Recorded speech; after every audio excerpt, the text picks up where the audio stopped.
Good evening, ladies and gentlemen, and welcome to the third edition of the BigFooty Bombers podcast for season 2021. I am your host, Bonser34, once again, and I am joined this evening for his second stint this year, although he will argue it's his third, but officially it's his second stint. Jade, how are you this evening? I'm going very well, and you're welcome for having me. And the other person this evening has not been on this time round, and I think he may have made an appearance previously. I'll introduce him as Dero's sidekick. It is jmoo. Great to be here. And look, I was around one time in the last iteration, but the records of that time are sketchy at best. Yeah, some of the old ones have disappeared, which is very disappointing. But we will jump straight into Sunday's game. It was 110 at Marvel Stadium, and of course we did get the chocolates against Fremantle. Jade, I'll start with you. What were your thoughts? I mean, for me, it was a pretty dour game, and well, I suppose it was to be expected, considering Pross and I did say last week Freo are good at defending.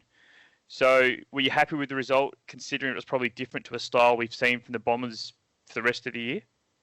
Well, I've always been a person that says that good sides even in ugly games tend to come out and win. I'm not saying that we're a good side, but it was nice to get the win, even though the game itself wasn't of the highest standard, and I think we all know that. A couple of positives in there for me was, first and foremost, we haven't been a side that seems to be conceding a lot of scores early, and I think one of the bugbears for me and many other fans over the last couple of years is we tend to fall behind by 25 or 30 points. We seem to be jumping out of the gates fairly well. I think Longmuir was correct when he said that Fremantle were probably the better side for most of the game, but as Essendon fans, we know very well that being the better side for most of the game doesn't translate to a win if you can't kick straight, and that's on Fremantle on that one. But look, not the prettiest game that we've seen. It was nice to see us adapt a little bit, although I think a couple of small bad habits did creep into it. But overall, you take that and you run. It was a relatively even match in terms of we're up against a side that we weren't particularly expected to beat or to lose to. So nice to come away with the win. And jmoo, I'll swing across to you, and it's sort of the same question. Were you happy with the win? I mean, we're always happy to win, but once again, it was a fairly ugly game. So what were your initial thoughts? Yeah, look, the Sunday games for me are very difficult to watch live. So I tend to watch Twitter and see the official EFC feed. I tend to also watch the AFL app to see what's going on play-by-play. And I try to check in with the BigFooty board play-by-play. And generally what happens is Twitter is very silent unless we're doing well. So that's very, very much the highlight reels. The AFL is good to see what's going back and forth. And obviously our post is everyone is playing terribly. The umpires are terrible. Parrish is terrible. Langford's terrible. Everything is awful.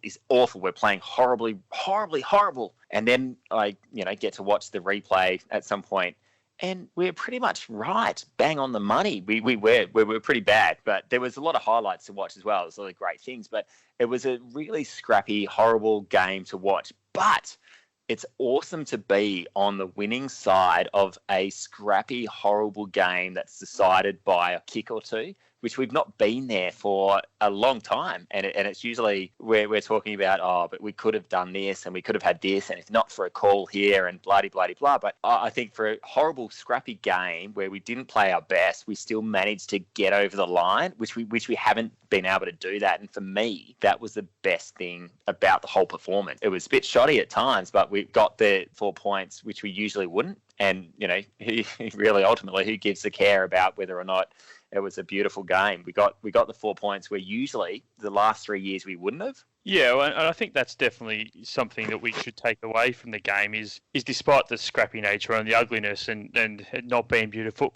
football, we did win. Jamie, I'll stay with you for a moment because I feel like I know what Jade's response to what I'm about to say is. So I'll just let him stew over on the side and we'll see if my gut instinct is right. But one of the big things to come out of it was how Fremantle and Sarong specifically treated Zach Merrett. Now, off-the-ball hits aren't great and something we need to get stamped out. But at the same time, I think Zach is starting to react a little bit too much to just some niggly stuff around the contest.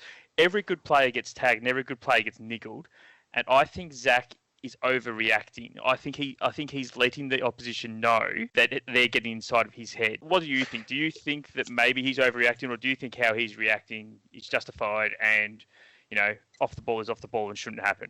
Yeah, I get what you're saying. I think was it last year or the year before when he kind of overreacted against the ball and Silvani broke his rib or whatever it was. So I think Zach's caught between a hard place and a rock in that if he's going to do nothing, obviously that's going to be to the detriment of the team. But if he's going to kind of react, he's going to get rubbed out because he's going to break a hand or wrist or whatever it was, or he's going to do nothing and kind of complain to the umpire. So I don't know what he could do, but I got to say I'm really impressed with what Rutten said at the end of it. Not kind of saying, "Oh, woe is Merrett. He's getting roughed up, he's getting bullied." He just said, it's great that they're calling out the off the ball incident. So I think in that side of things, it's great that the coach has kind of stuck up for Merrett, but I don't know what else Merrett can do. Like he's kind of reacted to it being kind of sticking up for himself, and he's got rubbed out because he's hurt someone, and what else is he going to do now?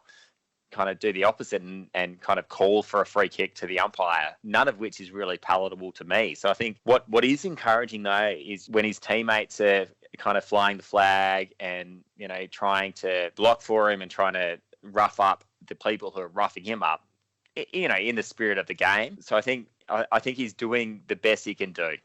Jade, I'm interested to hear what you're going to say. I'll just jump in before Jade does. I'm not saying that he should accept being hit off the ball. I think if he's getting hit off the ball, absolutely. But he's getting niggled around the contest and he's losing eyes for the ball. I mean, he gave away a couple of very silly free kicks. And I know the argument can be made while they're doing it to him. But he's got to be better than that because the gun players, the Judds, the Martins, they all have it happen to them and they don't react. And I think he's got to start acting a little bit more smart when this happens to him. But Jade, I know you're itching to have your say, so I'll let you unleash. All right. Well, for a start, okay, Zach Merrett is not the first midfielder or not the first key player that suffered this sort of attention. I think it's nice to see that his teammates are responding to it. We have seen incidents in the past where players have been hit or hurt, or there's been some attention and teammates aren't responding to it. So it's great that we see that. But I say the teammates that should be helping him out in this, and apparently, if I'm reading the tea leaves correctly, is the teammates that actually don't take the field with him. I mean, Essendon is a big and powerful club as far as the AFL is concerned, and we all know that the AFL themselves only tend to react to these sort of incidences when there's media attention to it. So there's been 2 or 3 articles or comments from highly regarded journalists over the last couple of weeks about the attention that he's getting, which I think is probably the club pulling in what little favours they have to say, come on, let's have a chat about this. I mean, the reality is, if you can talk about how he reacts, Silvani is and will always be not his father, and was a soft when he had his rib broken last year or the year before, whenever it may have been. But I mean, look, let the club sort it out in terms of getting the attention it needs to the attention it needs to the attention. I know it's a bit of an oxymoron, but it is what it is, and it'll be fine. How he reacts, I'm okay with.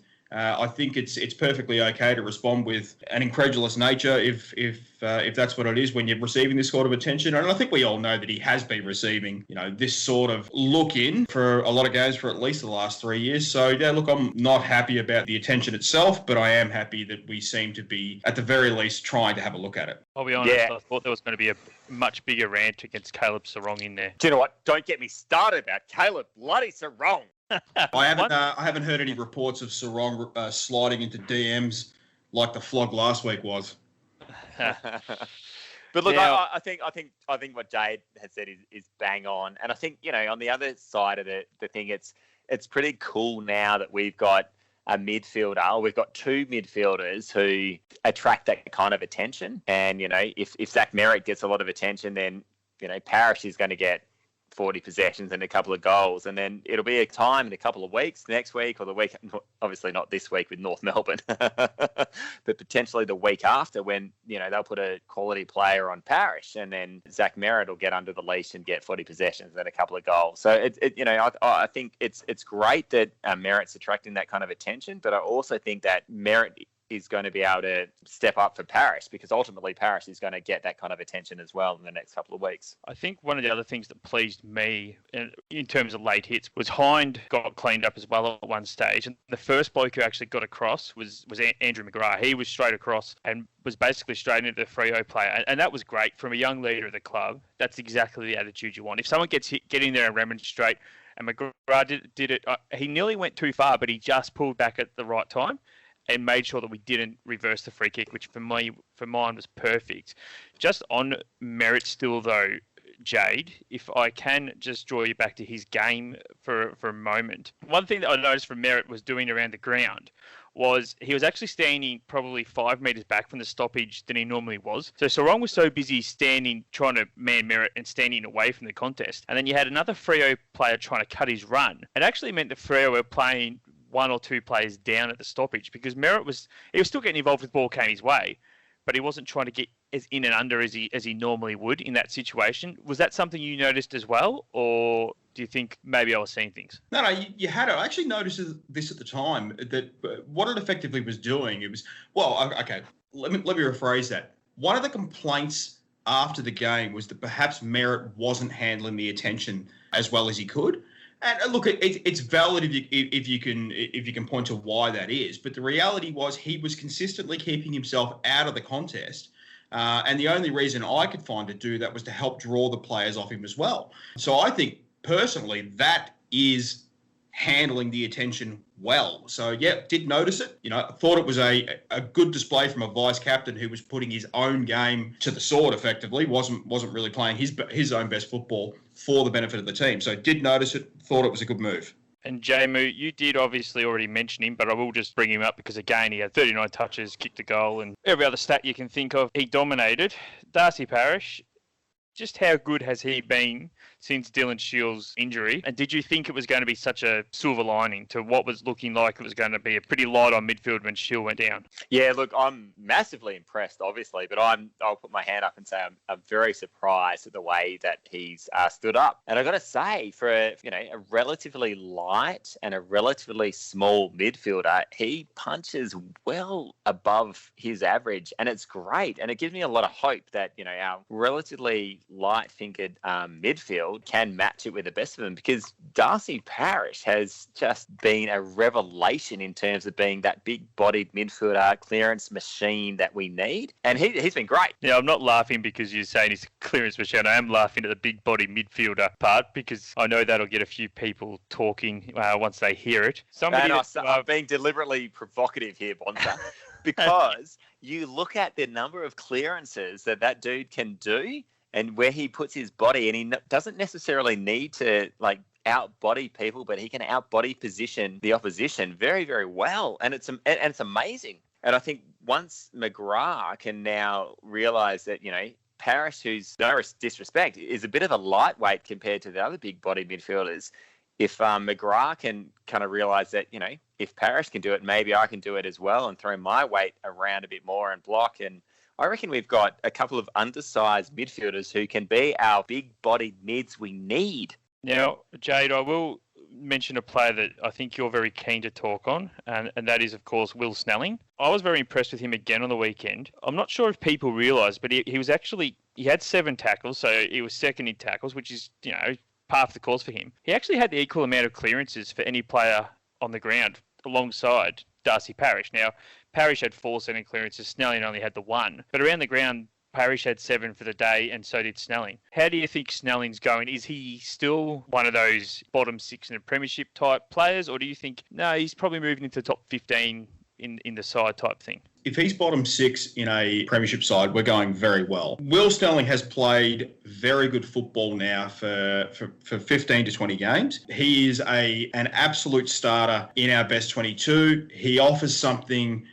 unique to the side. He gives us a great deal of forward pressure, and more importantly, I think he gives it to us a little bit higher up the ground than Waller tends to do. So I'm a fan. I really like what he does. I'm really happy to have him in the side. But my God, was that a stupid decision?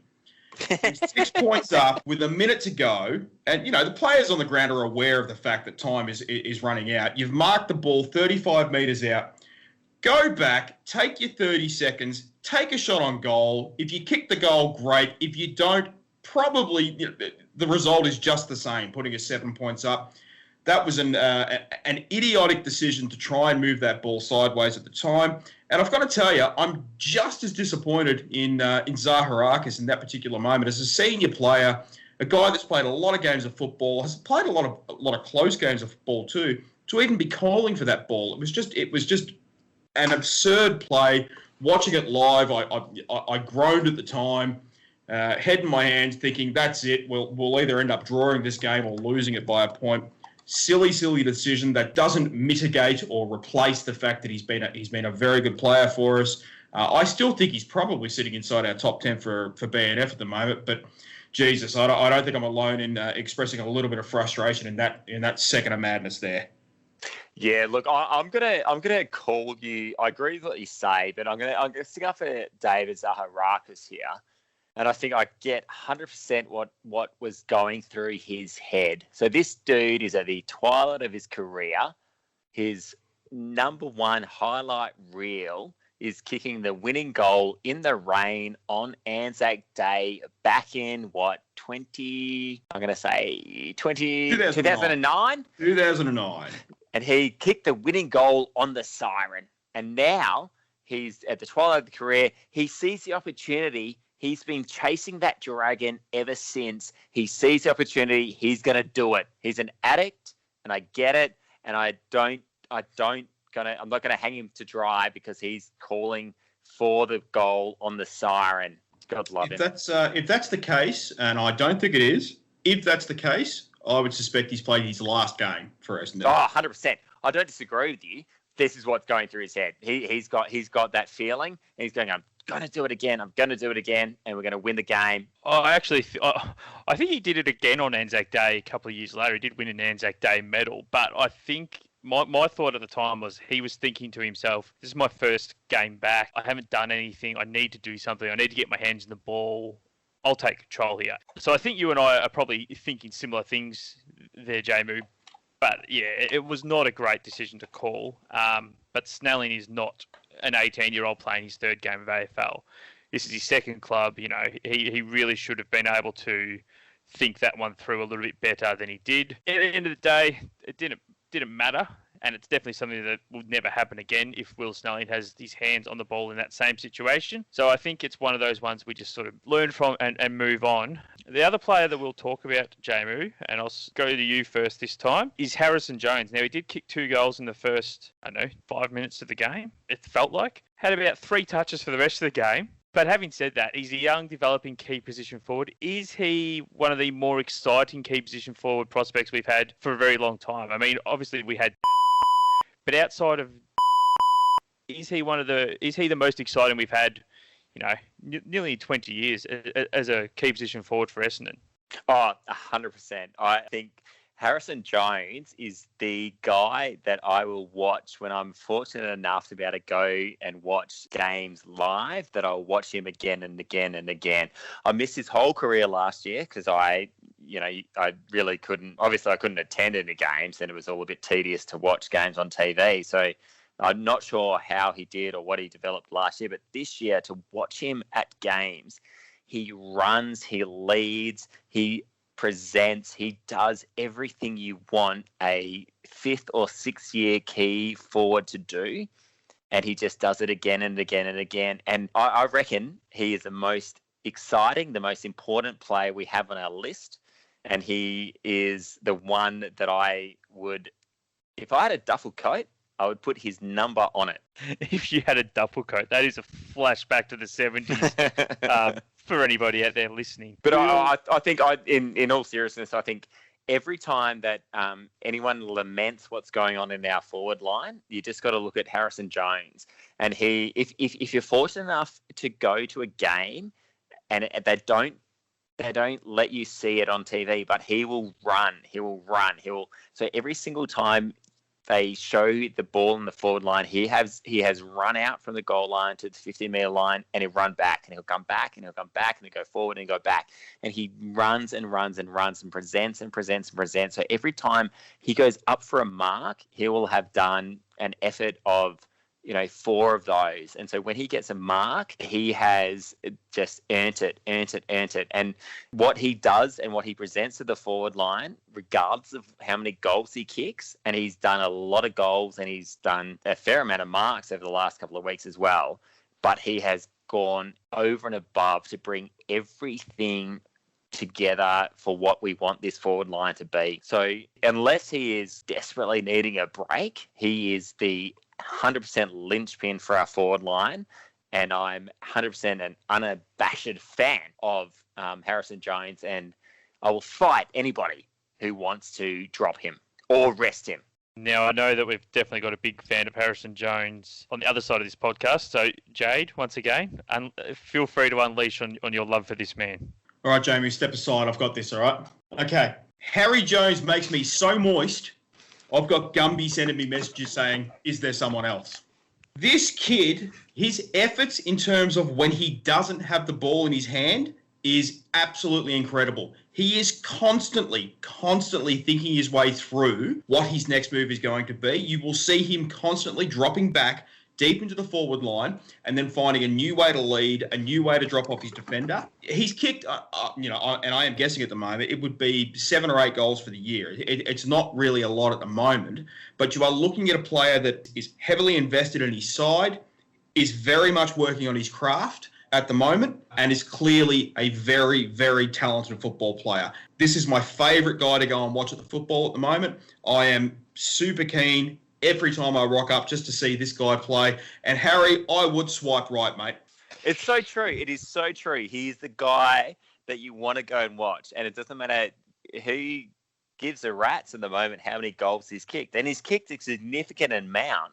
And he's handed off enough to, say that he's a team player and blah, blah, blah, blah. But he is the excitement machine that we've got at the minute. And obviously that Cox and Perkins are great as well, but I reckon Jones is the man for the next, 5, 6, 8, 12 years. He's going to be the guy. So I'm just going to interrupt the man love for Harrison Jones, and I do get it. Look, I do get it, but I will just interrupt. We will look forward to this Sunday, 4:40, the death slot against North Melbourne. Now, I will be honest, I have done very little research on North Melbourne for this coming game because I have very little interest in watching them. I mean, I turned it on for the last quarter of their game on Saturday purely because I wanted to laugh at Hawthorn. But, I mean, Jade, I'll throw to you.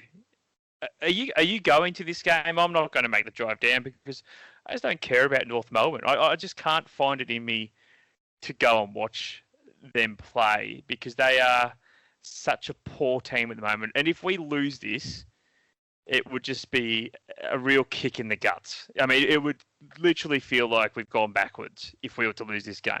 And it's only one game, but that's how bad I think they've been. Are they seriously an AFL side? Well, if you want to talk about their VFL side for a moment, I'll just quick shout out. So their AFL side has won one game this year. Their VFL side lost to Geelong by 79, to Frankston by 65, to Casey by 107, to Southport by 107, and to Box Hill by 108. So their VFL side is not even VFL standard. Their AFL side has not been AFL standard. I don't know where they can play. So North Melbourne have not only been relegated from the AFL but to the VFL.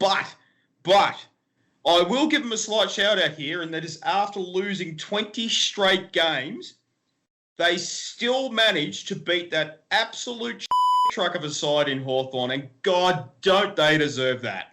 It was fantastic to watch, I will be honest. But I will bring you back to the subject of North Melbourne because I think you're the same as me. Is there anything about this game that's going to be interesting to you? The reality of this is it's a game, and probably for the first time this year, where we just simply have to win. North Melbourne are not good. Their list is terrible. It's likely to be terrible for years on end. Yet they shouldn't really be challenging many, if any, of the other 17 sides in the league. And yet I am terrified for Sunday.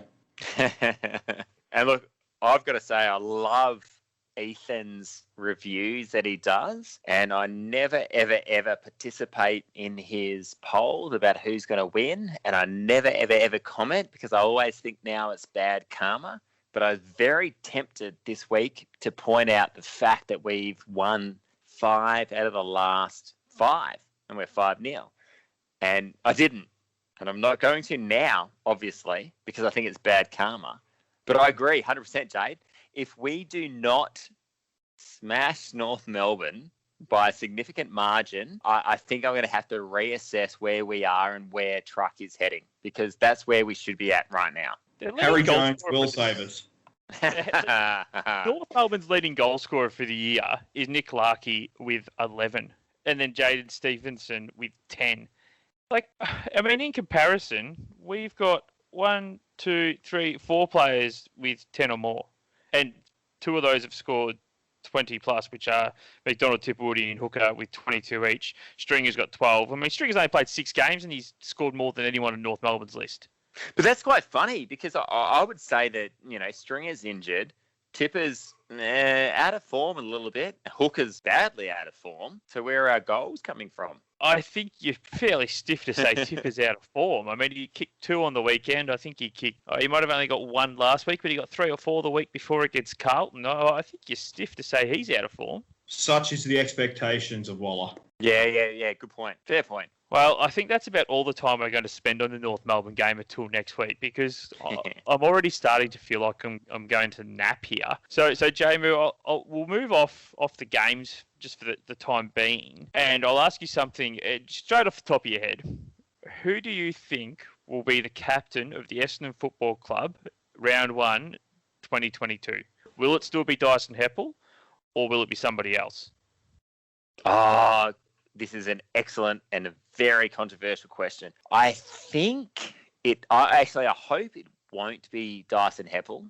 I hope he still plays without the burden of the captaincy. And I think it will be Zach Merrett. And I hope it will be Zach Merrett. But I'd be okay with a number of other options. But I think I'll put myself on record and saying that I think it'll be Zach Merrett who will he'll captain the Essendon Football Club in 2022. Now, you're saying hope it's Zach Merrett because that, of course, does mean he will have re-signed with us, hopefully for a 10-year deal, so he can never, ever leave us. And Jade, who do you think will be captain round 1 at the start of next year? It'll be Zach Merrett. I'm pretty confident. I suspect that whilst he should be paid, and he definitely should, it's not really about money for him in terms of where he's going to be playing next year, and it is all about whether or not he feels like he can actually achieve a level of success at Essendon. So if he sees the same things that I'm looking at when I look at the side right now and looking at not only the talent that's coming through, but the fact that we are playing a game that looks like we can potentially win games of football as we develop as a club and a side, then I think he'll stay. And if he stays, I think he's the logical choice to captain the side. I think it would be, much as I really do like Andrew McGrath as a long-term option for us, I think it's too soon to be naming him as captain, and I think Merrett, both for his seniority within the side and his exploits both on and off the field, would suggest that he's the likely candidate. I think most people would be in agreement. And look, if there are people out there that want to disagree with me, that's fine. Dyson Heppell needs to concentrate on just playing if he wants to play at all next year. So, and if he is going to go on in 2022, that's great. I'm a firm believer in you shouldn't be retiring these players earlier than their time actually comes. But I don't think he should be burdened with the captaincy. Doesn't mean he can't be a leader. Doesn't mean he can't influence around the club. But your captain is effectively a totem as far as your football club is concerned, and I think that guy is Zach Merrett. Cool. So essentially, Jade, you agree with me. Okay. Basically, what I said was everything that Jade said. Now, I know I'm a little bit of a differing view to the board at the moment. Obviously, I'm referring to the BigFooty board, in that I still think Dyson Heppell is actually performing at an extremely high level for the position he's playing. But I sort of went into more detail on that last week, so I won't bore everybody by getting on my soapbox again. The only thing I would say now, because you've both nominated Zach Merrett, is if Zach Merrett is to leave, and Jade, I'll go back to you first this time, who is captain then? Because I don't think McGrath's ready. But having said that, I'm also not sure we have a stopgap option available. And we have also seen how badly those have worked at a favourite club of ours in Hawthorn, in Ben Stratton and Ben McAvoy. If the Hawks had their time again, we would not have named either of those two captain, I personally believe. So should the worst happen and Zach leaves, who's captain then? Is it Andrew McGrath? I think you have to go for Andrew McGrath as captain. I mean, it may be a little bit too early, but he wouldn't be the first player that's been thrown into a role probably a little bit before his time. So it would be an extremely brave call if Zach Merrett were to leave the club, if Dyson Heppell were to stand down as captain, to not name McGrath as captain. If it wasn't going to be him, and I think this is probably your fourth option in terms of which way you would go, I think looking at somebody like Darcy Parish would not be the worst idea. However, having said that, it is my strong view, and I think that that reality would likely play this out, that if Merrett is not captain next year and Heppell is not captain next year, then it has to be Andrew McGrath. Yeah, I think if you're going to name Parish as captain, you're probably in the same boat you are with McGrath in that he may be a little young for the role, and if you're going to name someone young, you name it McGrath. But jmoo, yes, same question to you. If it's not Zach Merrett, who is it? Yeah, and look, I disagree with you respectfully, obviously, that McGrath is not ready. I say if Zach Merrett was not around, McGrath would be 100% next in line, the absolute spiritual leader and the obvious choice to be the captain. I just think that McGrath's leadership style as opposed to Merrett's leadership style are different and maybe diametrically opposed, but that's not a problem. And I think they could be co-captains, which I hate, but I think that one needs to be the captain and the vice captain. I think their leadership styles are great complementarily. So I guess my response is that if Zach Merrett left, absolutely Andy McGrath would be 100% the next leader, and I think that everyone would support that. But I just think that their two leadership styles are so different. But I just think what we need as a club right now is the Zach Merrett kind of leadership. But if he left, and let's just say Dyson Heppell also left, Andy McGrath 100%, and everyone would get behind him as well. And I don't think that's a problem. And I don't think it's an issue to say that these two guys that we have leading the club have different kind of leadership abilities and different kind of leadership styles. And I don't think we have to say we've got one or the other. I think the two of them can 100% jointly lead the club. And if one is going to be the captain and one's going to be the vice captain or whatever, I truly think that we're going to be really great to have them both leading the club. Yeah, and look, I'm not saying necessarily that McGrath isn't ready. I suppose I'm a little gun shy on giving it to someone at such a young age, but you're right. He is fairly mature for his age, so he probably would be the step-up option to roll with. But that will do us for this evening, lads. We have come to the end of our time together. Once again, everybody, if you do want to get involved in the podcast, by all means, shoot through a message. We're always happy to have people on. We're always happy to try new things. But until next week, thank you all very much once again for listening.